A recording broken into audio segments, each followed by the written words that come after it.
Have you ever wondered why Miami lands up with the colors of pink and blue? It's a strange combination.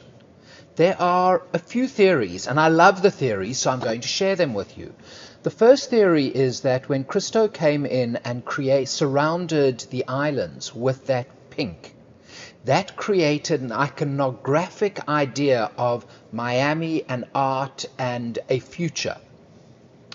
So that against the blue water certainly set a trend. And then the famous architectural house Architectonica, one of their original houses, the famous Pink House, which was shown on Miami Vice and all of those things, the adverts for the motor cars. There was a lot of exposure for that pink house, which became the synonymous symbol of Miami.